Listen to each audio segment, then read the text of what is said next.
Au cours des derniers milliards d'années, la Terre s'est fait bombarder par des astéroïdes, elle s'est écrasée sur d'autres planètes et a gelé à plusieurs reprises. Sans compter toutes les formes de vie farfelues qui ont régné sur elle. On s'étonne parfois que notre planète bleue ait tenu le coup. Mais si vous voulez un petit cours d'histoire sur notre planète, on va devoir commencer par le début.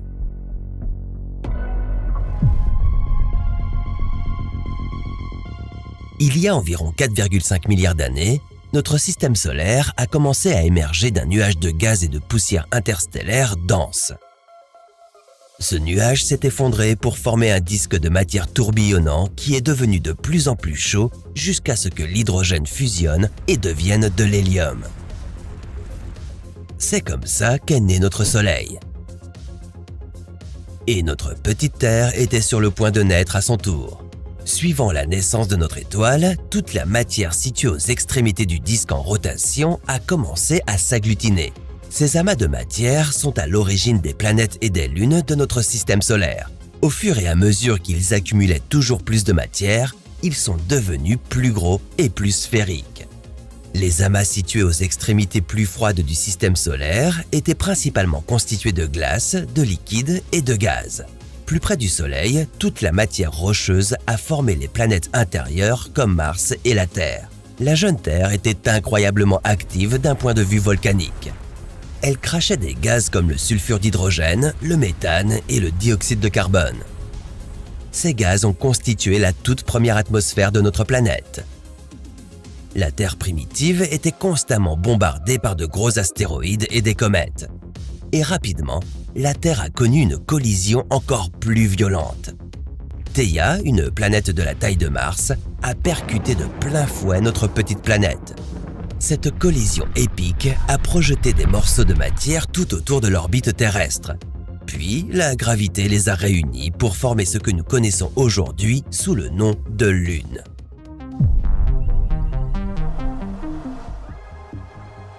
Sur cette Terre primitive chaude, il n'y avait pas d'océan. L'eau n'existait que sous forme de gaz. Mais il y a 3,8 milliards d'années, notre planète s'est suffisamment refroidie pour que l'eau se condense et devienne liquide. Le tout premier océan primitif a recouvert notre jeune Terre et l'a transformée en monde aquatique. H2O est un ingrédient essentiel à la formation d'êtres vivants. Donc, grâce à toute cette eau, la vie est apparue sur Terre il y a environ 3,7 milliards d'années. Ces premières formes de vie étaient des organismes microscopiques. Mais c'est près d'1 milliard d'années plus tard que certains de ces organismes ont changé le cours du monde.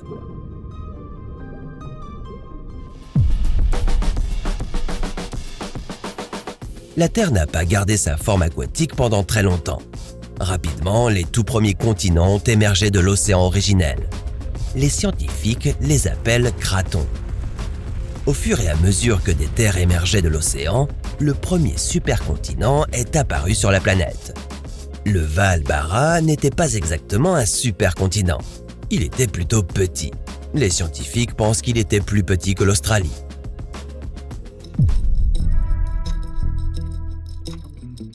Il y a environ 2,4 milliards d'années, les cyanobactéries ont évolué pour devenir les premiers organismes photosynthétiques de notre planète. Enfin, des producteurs d'oxygène étaient là pour rendre l'atmosphère terrestre beaucoup plus hospitalière. Et vous connaissez le reste. Je plaisante, on a encore un long chemin à parcourir. Avec tout cet oxygène, l'atmosphère de la Terre présentait des niveaux de dioxyde de carbone beaucoup plus faibles, ce qui a rendu la planète glaciale. Une grande partie de notre planète a gelé et la Terre a connu sa première période glaciaire.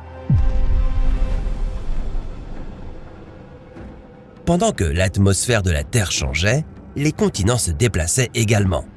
Ils se sont séparés, puis se sont rassemblés pour former le supercontinent suivant, le Rodinia.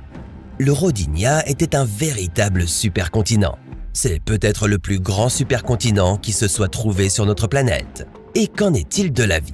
Environ 1,5 milliard d'années après l'apparition des cyanobactéries, la vie s'est enfin complexifiée. Mais soudain, il s'est passé quelque chose. le Rodinia s'est séparé et un nouveau supercontinent s'est formé.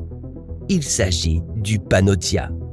Puis, il y a environ 540 à 485 millions d'années, de nouvelles formes de vie sont apparues soudainement. C'est ce qu'on appelle l'explosion cambrienne. Les animaux qui ont évolué au cours de cette période avaient des parties du corps dures, comme des coquilles ou des épines. Les plus célèbres d'entre eux étaient les trilobites, avec leur allure d'extraterrestres. Il y a environ 440 millions d'années, le climat a soudainement changé et la température de l'océan a évolué de façon spectaculaire. La Terre a connu sa première extinction de masse. Il s'agit de l'extinction ordovicien-silurien. La majorité des formes de vie qui s'étaient répandues sur la planète a disparu. Beaucoup de ces formes de vie ont construit les bases des écosystèmes que nous connaissons aujourd'hui sur Terre. Entre 420 à 350 millions d'années plus tôt, les premiers arbres ont poussé sur Terre. Et si la plupart des animaux de cette période vivaient dans nos océans, les premiers animaux se sont développés sur la terre ferme. Il y a 250 millions d'années, la planète était recouverte par l'énorme et dernier supercontinent, la Pangée. Malheureusement, c'est aussi à cette époque que la Terre a connu la plus grande extinction de masse de son histoire, The Great Dying en anglais. Des quantités massives de gaz à effet de serre et un réchauffement climatique accéléré ont anéanti environ 90% de toutes les espèces de la planète. Mais cette extinction de masse a ouvert la voie à l'évolution de la prochaine vague d'animaux. Entre 240 à 230 millions d'années plus tôt, les premiers dinosaures sont apparus. Pendant les 150 millions d'années qui ont suivi, ils ont régné sur la Terre. Si vous aviez été là, vous auriez pu voir le gigantesque Argentinosaurus, le plus grand animal terrestre de tous les temps. Ou vous vous seriez peut-être fait poursuivre par l'un des plus grands prédateurs de la Terre, le T-Rex. Vous auriez également assisté à la rupture de la Pangée et à la formation des continents que nous connaissons aujourd'hui. Vous avez peut-être déjà une idée de la suite. Il y a 66 millions d'années, un astéroïde a percuté notre planète, à l'endroit même où se trouve aujourd'hui le Mexique, et a rejeté tant de débris dans l'atmosphère qu'il a bloqué les rayons du Soleil. Cela a entraîné des changements climatiques dévastateurs qui ont provoqué la disparition des dinosaures. Au cours de la vague suivante d'apparition d'animaux, les mammifères sont devenus plus communs. Il y a environ 6 millions d'années, les premiers êtres humains connus ont foulé la Terre.